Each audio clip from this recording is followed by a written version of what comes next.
Muito boa noite, a graça e a paz do nosso amado Senhor Jesus Cristo. Mais uma vez podemos ter esses momentos agradáveis, meditação na palavra do nosso Deus, e temos já algum tempo meditado no Evangelho de Mateus. Hoje meditaremos no capítulo 10, versículo 1 ao verso de número 15, qual temos algumas lições para as nossas vidas nessa noite. Ler Mateus capítulo 10, versículo de número 1 ao verso de número 15.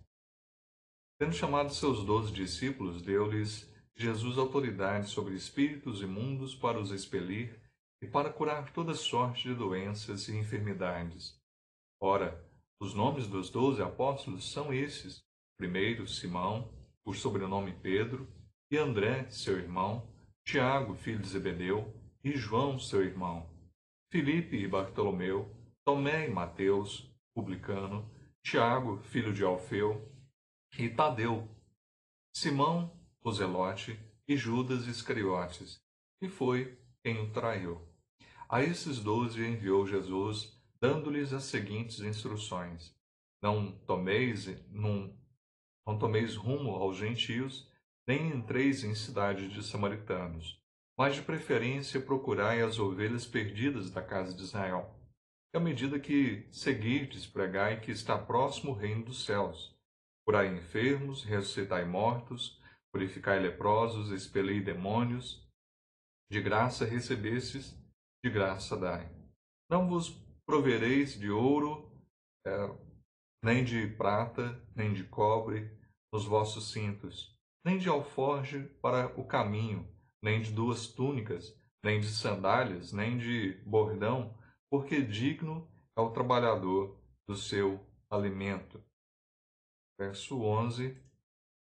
E em qualquer cidade ou povoado em que entrardes, indagai quem neles é digno, e aí ficai até vos retirardes. Ao entrardes na casa, saudai-a.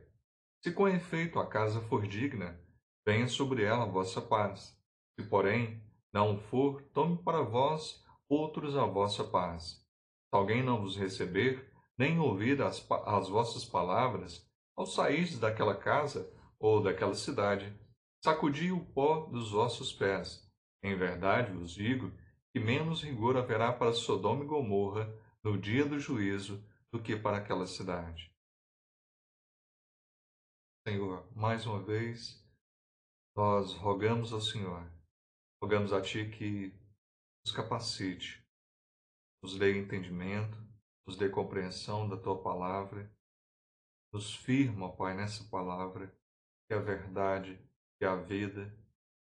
Alimenta-nos, ó Senhor, fortalece-nos, ajuda-nos, ó Senhor, a estarmos sempre firmes em Ti, que nunca estejamos nos distanciando do Senhor, mas a cada dia amemos mais e mais a Ti, as Tuas palavras de vida, a cada dia as pratiquemos pela ação do Espírito Santo, em alegria, para a honra e glória do Teu santo nome.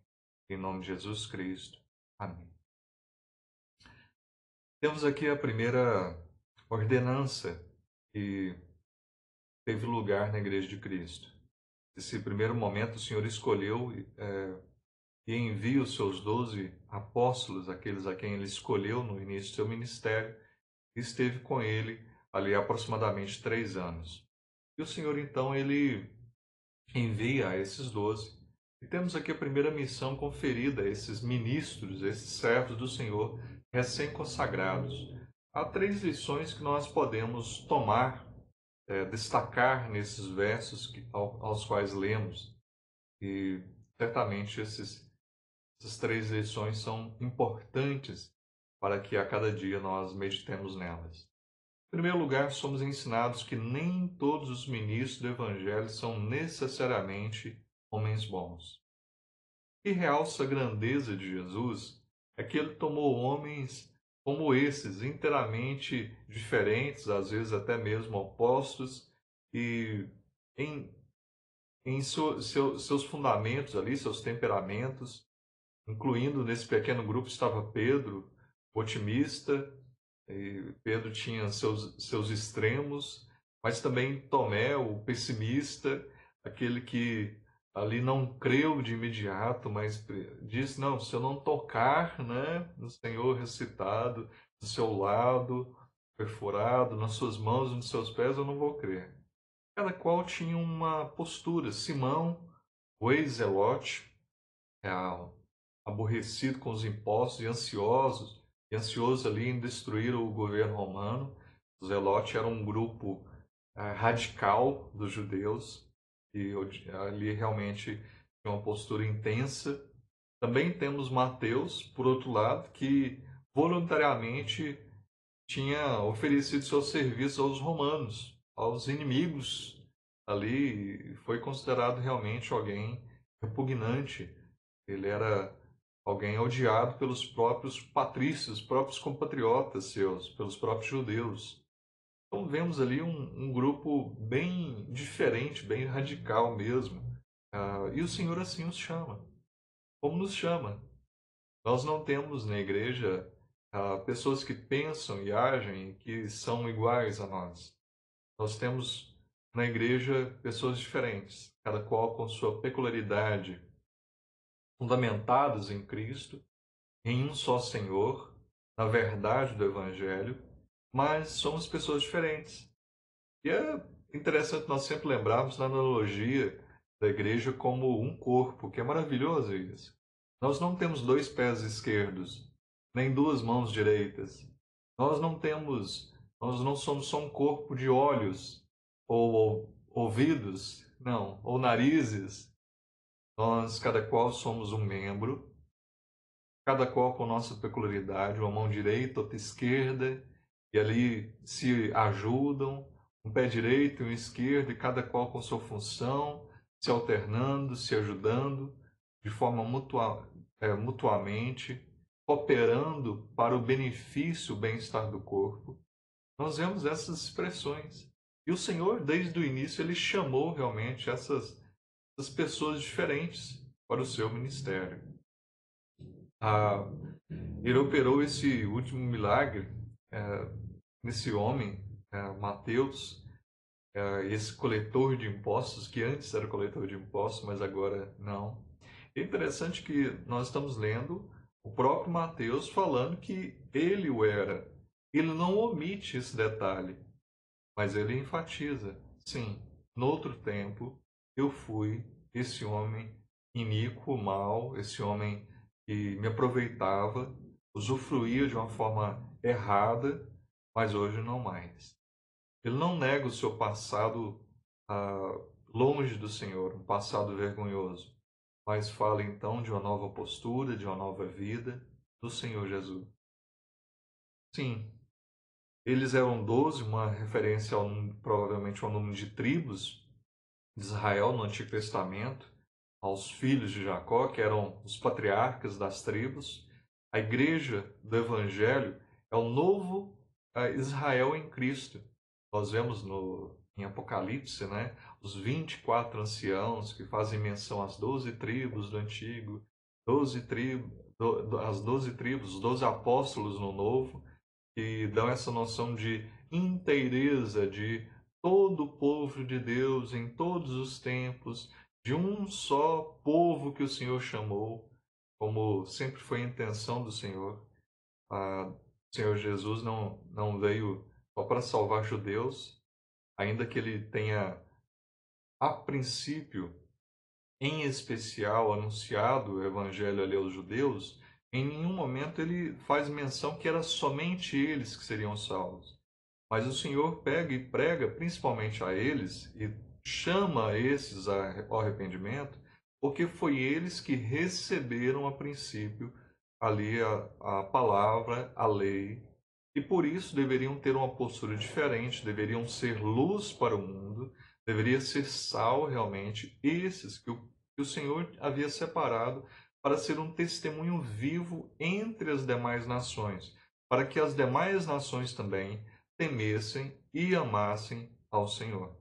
Essa foi. Mas de forma alguma o Senhor Jesus veio salvar somente judeus. De forma alguma era essa verdade. Nós vemos isso muito explicitamente. Ao final, o Senhor pega e fala aí de pregar o evangelho todos, né? Em Atos nós vemos isso acontecendo.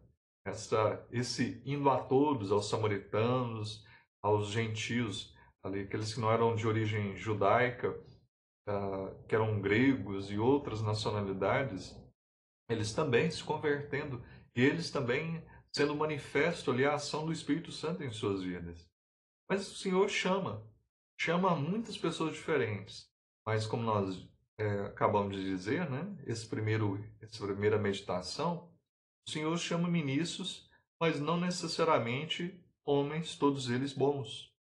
Judas Iscariotes é sempre colocado em último lugar e como aquele e a marca ali, aquele que o traiu, é sempre expresso. Então, em todos os demais evangelhos sempre coloca Judas no final da lista dos apóstolos e aqui é mencionado aquele que traiu ao Senhor e ele carrega essa marca então de o traidor. Vemos nosso Senhor escolhendo esse homem, Judas Iscariotes, para ser um dos seus apóstolos. E sabemos que o Senhor conhecia o coração daquele homem, sabia o que se passava no coração dele, conhecia o caráter de cada um dos seus discípulos, ele conhecia também o caráter, ele sondava, sabia muito bem o que se passava ali no coração de Judas, e realmente amava ali as riquezas mais do que o próprio Senhor. No entanto, o Senhor inclui ele como um apóstolo, e futuramente o iria trair. E nós faremos bem em nos lembrar desse fato. É importante nós nos lembrarmos disso. Homens ordenados, homens chamados para eleitos, colocados à frente como líderes, né? Não necessariamente são convertidos. Cristo o recebeu entre os apóstolos para que fosse uma surpresa, aliás, para que não fosse uma surpresa para nós ou e um descorajamento para a igreja se algum momento o escândalo acontecesse também. Então, para pessoas que vêm aí, notam, a igreja aconteceu esse ou aquele escândalo com esse ou essa pessoa, esse líder, não se escandalize. É certo que escândalos virão, mas ai daquele pelos quais o escândalo vier. É certo que nem todos os que estão na igreja são salvos. Nós bem sabemos disso. Nós vemos o Senhor sempre falando do trigo e do joio. Nós vemos realmente no meio do rebanho tem lobos. E nós devemos compreender, nos lembrar constantemente disso. E o Senhor chama então ali a esse lobo, a Judas, para estar no meio ali dos discípulos. Era alguém que então não era, era era injustificado a sua traição ali, realmente amar mais as riquezas do que o próprio Senhor. Assim como os demais discípulos, ele viu os milagres do Senhor Jesus Cristo, ele foi capacitado ali e realizou diversas coisas em nome do Senhor Jesus Cristo. E nós vemos então que ele era indesculpável por conta de todas as bênçãos e mais bênçãos que teve a oportunidade ali de ver e exercer, de receber em sua vida. Assim como no meio do povo surgirão falsos profetas, assim também haverá entre vós falsos mestres, os quais introduzirão dissimuladamente heresias destruidoras, até o ponto de renegarem o soberano Senhor, que os resgatou, trazendo sobre si mesmos repentina destruição. 2 Pedro, capítulo 2, verso 1. Nós não devemos considerar infalíveis aqueles que são ordenados, seja na doutrina ou na prática. Não podemos fazer dessas pessoas ídolos. Eles não podem ser nossos ídolos, de forma alguma. Nós devemos adorar somente ao Senhor Deus, somente a Ele prestar cultos. Não é errado nós termos uma admiração, mas nós não podemos ah, colocar a nossa fé em homens. Nossa fé tem que estar em Cristo. Na verdade, esses homens devem ser provados, testados através da palavra. E ainda assim, acontecerá de de vários desses naufragarem na fé. Não podemos fazer deles ídolos, é interessantemente fazê-los ocupar o lugar de Jesus. Antes, devemos considerá-los como homens sujeitos às mesmas paixões que nós, Hebreus 7, 28, sujeitos às mesmas fraquezas, e que diariamente necessitam da mesma graça divina. Devemos testar os ensinamentos desses homens, como já disse, por meio da palavra de Deus, e imitá-los à medida que eles seguem a Cristo, uma vez que eles sejam seguidores, que obedeçam, que amem a palavra do Senhor, nós devemos então segui-los. Devemos orar por eles, e os ministros precisam de muita oração a seu favor. São homens falhos, fracos, que necessitam também de ser amparados, sustentados pelo Senhor em todo o tempo. Necessitam muito das orações dos irmãos da igreja em seu favor, porque são por demais constantemente atacados. Em segundo lugar, somos ensinados que a grande obra de um ministro de Jesus Cristo é fazer o bem. Ele é enviado para Eles são enviados para buscar as ovelhas perdidas, para proclamar as boas novas, para aliviar os que estão em sofrimento, para diminuir a tristeza e aumentar a alegria. O comentarista Matthew Henry diz: na graça do Evangelho existe uma pomada para cada ferida, um remédio para cada doença. Não existe doença espiritual tão maligna, tão crônica, mas existe suficiência de poder em Cristo para a sua cura. Que ninguém, portanto, diga que não existe esperança. A vida de um ministro deve ser pautada, caracterizada pelo dar mais do que pelo receber. Diferente disso, nós temos visto com tristeza ministros egoístas, temos visto, verdade não, pastores de ovelhas, mas mercenários e lobos em nosso tempo. E nós devemos ter cuidado com tais pessoas, como foi mencionado sobre sobre Judas anteriormente. Todo ministro de Cristo deve dispor-se a gastar seu corpo, a sua mente, o seu tempo, suas energias na tarefa para a qual foi chamado. Eles não são ordenados para dominar, mas para servir. Não lhes compete tanto exercer domínio sobre a igreja. Os discípulos de Cristo não são chamados para serem dominadores. Na verdade, não é isso. Todos os líderes também são membros do corpo de Cristo, mas apenas com uma função diferente no corpo. Não são maiores, melhores, mas com uma função diferente. Não lhes compete tanto, então, exercer esse domínio sobre a igreja, quanto suprir as necessidades dos seus membros e de servi-los. Então, na verdade, aquele que quer ser grande, sirva. Aquele que quer ser maior, seja aquele que se disponha a amar, a servir ao seu próximo com alegria. Metade dos males do cristianismo tem surgido de noções erradas, equivocadas a respeito do ofício do ministro. E aqui o texto fala, comprai, né? Em Isaías 55, versículo 1, comprai o remédio sem dinheiro e sem preço. E a razão do texto aqui falar, então, de graça recebestes, o Senhor, então, graciosamente ali, lhes concede capacidade, autoridade para trazer alívio, tanto espiritual quanto físico, a diversas vidas ali, para que fosse então percebido que o mesmo caráter, que o mesmo poder, que a mesma autoridade que tinha na pessoa do Senhor Jesus Cristo também existia ali na pessoa daqueles discípulos. E assim foi feito.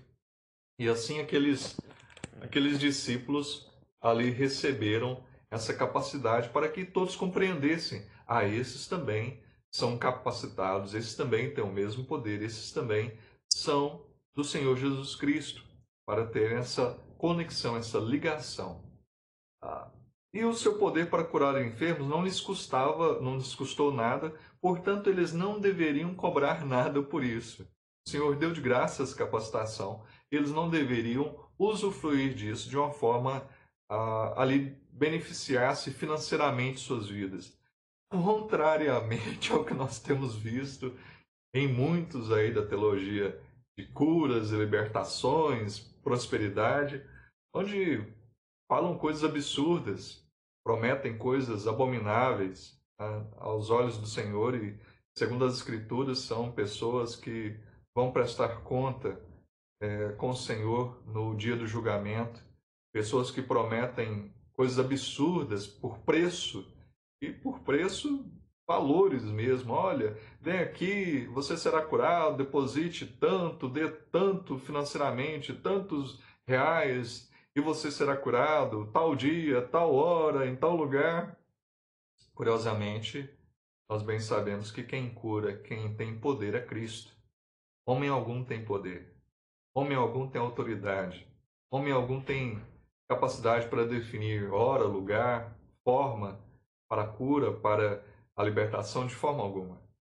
Mas, na verdade, até a capacitação que esses discípulos tinham é algo que foi, naquele momento, era algo necessário para que compreendessem, então, depois que Jesus fosse elevado às alturas, que continuava ali realmente o reino de Deus estava estabelecido, que o poder de Cristo ainda permanecia, que Cristo, que realmente ela havia ressuscitado, que o seu reino estava em vigor. Então, era necessário naquele momento que aquele grupo de homens tivessem aquela autoridade, aquela capacitação, para que posteriormente então entendessem que a obra do Senhor Jesus ainda continuava, que a igreja ainda tinha o seu Senhor e o seu Salvador, que era vivo, que reinava, que amparava, que sustentava a sua igreja. Mas hoje nós não temos mais essa questão, não existem mais apóstolos. Apóstolo é aquele que foi chamado por Jesus Cristo, capacitado pelo Senhor Jesus Cristo, então que viveu naquela época, capacitado, testado pelos demais apóstolos, no caso de Paulo e alguns outros, e foram percebidos então ali pelo aquele grupo, que foram recebidos como tais. Mas nós não o temos mais, nós não os temos mais. Mas nós vemos naquela época, por exemplo, já o que temos hoje. Simão, o mágico, por exemplo, em Atos 8:18, não teria oferecido dinheiro pelo dom do Espírito Santo se ele não tivesse ali algum intuito obscuro, na verdade, em obter lucro financeiro através de curas. Mas o Senhor fala de forma alguma. Eu estou dando isso de graça para vocês, que vocês então façam isso. A gente vê Pedro curando ali aquele homem paralítico já há 40 anos, né? E Pedro falou: olha, eu não tenho ouro, não tenho prata, não tenho nada, mas o que eu tenho te dou. Em nome do Senhor Jesus Cristo, seja curado, seja curado. E aquele homem, então, ele é curado e começa a pular e saltitar ali de alegria. Nós vemos isso no texto de Atos. De graça recebestes, de graça dai. Aqueles que tinham então poder para curar todas as enfermidades tinham a oportunidade de enriquecer, e quem não compraria tais curas garantidas a qualquer preço? Dessa forma, eles são aconselhados a não lucrar com o poder que tinham ali, lhes tinha sido concedido. Eles deveriam curar de graça para exemplificar, para demonstrar ainda mais a natureza e o caráter do reino de Deus, que é um caráter gracioso. O Evangelho é o Evangelho da graça, o Evangelho de alegria, é o Evangelho das boas novas da salvação em Cristo. E o Senhor veio realmente trazer alegria, saúde, vida, que é feito dessa grande e abundante graça, gratuitamente por sua graça. Romanos 3:24, o Evangelho então é feito dessa graça abundante. Em terceiro lugar, somos ensinados que é muito perigoso nós negligenciarmos o Evangelho da graça. A ordem de Jesus, então, proibiu qualquer missão entre os gentios ou as cidades samaritanas. Os samaritanos, eles eram mestiços, que eram rivais, que mantinham um culto rival, eram desprezados pelos judeus. Era como se fosse um judeu que tinha aceitado conviver com os pagãos, assimilou certos conceitos pagãos. Então eles não eram um judeu puro, assim seria. Quando do êxodo ali, quando eles foram levados cativos, né? Quando os judeus retornaram do cativeiro, ficaram os samaritanos e eles foram afetados, eles foram se relacionando com aqueles povos que os haviam levado cativos, e assim a fé no Senhor ali foi diluída, a palavra, o temor foi diluído. Então, por isso os judeus desprezavam os samaritanos, porque não consideravam eles realmente tementes, firmes ali no Senhor. E por isso o Senhor Jesus pega e fala que a salvação viria então ali por conta dos judeus. Por conta dos judeus haviam preservado, guardado a palavra. Mas não era só eles foram escolhidos como povo, foram escolhidos, como já disse, como nação, mas que deveriam testemunhar. A esses que o Senhor pega e fala, olha, eles estão como ovelhas sem pastor, estão como pessoas que não têm sido pastoreadas da forma devida. O Senhor Jesus vem e fala, olha, eu não vim revogar a lei, na verdade eu vim corrigir a lei. Eu vim corrigir o ensinamento que vocês têm praticado. Vocês, mestres judeus, vocês têm ensinado a lei de uma forma incorreta. E isso o Senhor veio fazer. Ele veio então ensinar da forma certa a lei. Eles queriam limitar ali o ensino da lei, a questão de, por exemplo, de matar. Achavam que era só de uma forma física. E o Senhor pega e fala, não, você disser raca ou cabeça oca, seu tolo, estúpido, o Senhor pega e fala, você já matou essa pessoa, você já cometeu um assassinato ali no seu coração. Você também mata a pessoa com palavras, você mata a pessoa tanto com a ação quanto pela omissão também. Você pode matar uma pessoa e não conceder o alimento para ela. E o Senhor vem demonstrar a amplitude da lei, porque os fariseus, os escribas, eles queriam limitar, condicionar a lei de uma forma com que eles conseguissem, achando, né, que seriam salvos pela lei, eles tentavam ao máximo simplificá-la para que conseguissem se considerar justos por ela.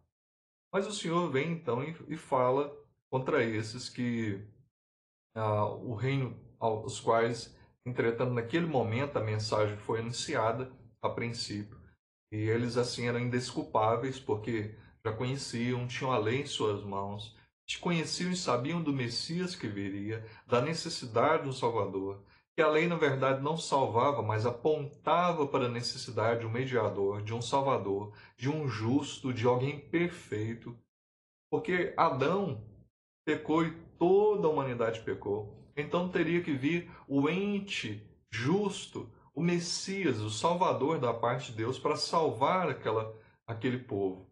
E eles deveriam entender isso. Nós vemos quando Herodes, os sábios ali chegam para Herodes, vimos a estrela, o Messias já nasceu, o rei já nasceu. E Herodes fala, como é que é? E Herodes pega, chama as autoridades ali, os escribas e fariseus, eles pegam e falam, não, é assim, para nascer, está escrito que ele vai nascer em tal lugar, em tal região, nessa data, está prometido realmente. E Herodes, então, na verdade, não queria adorar o Senhor, mas matá-lo. Aquelas autoridades, na verdade, não demonstraram temor, não foram juntos ali com aqueles sábios do exterior ali que buscavam adorar o Senhor. Não. Eles pegaram e ficaram ali junto com o rei, nas comodidades, ali com o rei. Menor rigor haverá para Sodoma e Gomorra no dia do juízo do que para aqueles que já ouviram a verdade acerca de Cristo, mas não a receberam. Para que uma alma fique arruinada para todo sempre, basta que continue ouvindo o Evangelho, mas não crendo. Então, ouvir do Evangelho não quer dizer que você é salvo. Ler a Bíblia não quer dizer que você é salvo. Na verdade, há necessidade de render-se a Cristo como Senhor, de amar a palavra, de praticar a palavra. Aquele que tem os meus mandamentos e os pratica, Esse verdadeiramente é que me ama. E nós devemos entender isso. Ah, muitas pessoas têm ido à igreja, mas não têm se arrependido, ah, não têm ido a Cristo e pouco a pouco certamente estão andando para o inferno.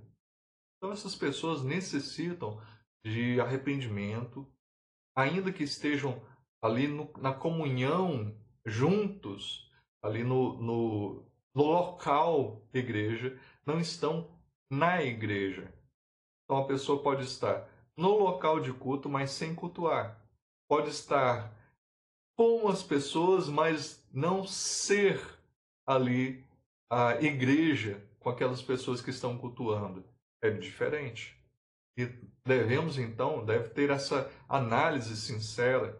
Senhor, vê se há em mim algum caminho mau. Senhor, como é que está a minha vida? Senhor, me mostre. Me mostre. O que estamos fazendo? O que estamos fazendo quanto à questão do Evangelho? Essa indagação que cada um que lê essa passagem bíblica deve pôr diante de sua própria consciência. Estamos realmente acolhendo a verdade? Cristo está habitando nos nossos corações pela fé? Caso contrário, estamos correndo um terrível perigo de sermos condenados com o mundo. Estamos sendo mais culpados do que os homens de Sodoma e de Gomorra. E realmente nós, que uma vez tendo ouvido o Evangelho, seremos punidos de uma forma mais rigorosa, se não nos curvarmos, crermos, amarmos a palavra da salvação em Jesus Cristo. Tem que haver a experiência pessoal com Cristo. Não é alguma coisa só de vou à igreja, ao local, como já disse, eu dou meu dízimo, eu faço minhas orações, eu dou esmolas. Isso é legalismo. Legalismo não salva ninguém. Nós somos salvos pela fé em Cristo Jesus e nada mais. Nós não damos ajudinha para Jesus. Nós não fazemos nada para sermos salvos. Cristo fez tudo para que fôssemos salvos. Ah, mas e as obras? As obras nós fazemos não para sermos salvos, mas porque nós somos salvos, nós fazemos as obras. Uma vez que nós somos salvos, a consequência, por amarmos ao Senhor, a nossa alegria, a nossa gratidão por tudo que Ele fez e tem feito e há de fazer ainda futuramente em nossas vidas, nós fazemos o bem, nós amamos ao próximo, nós amamos ao Senhor acima de todas as coisas e vivemos para a sua glória. Precisamos então receber pessoalmente a verdade de Cristo. Sem isso, a pregação do Evangelho só faz aumentar a nossa responsabilidade, tornando-nos ainda mais culpados e, por fim, nos fará afundar mais profundamente no inferno. A pessoa que ouve a palavra e continua desprezando, a pessoa que ouve a palavra e continua indisposta, indiferente com ela, a expressão é como colocar brasas sobre a cabeça. Juízo, condenação. E assim o Senhor fala, haverá menos rigor.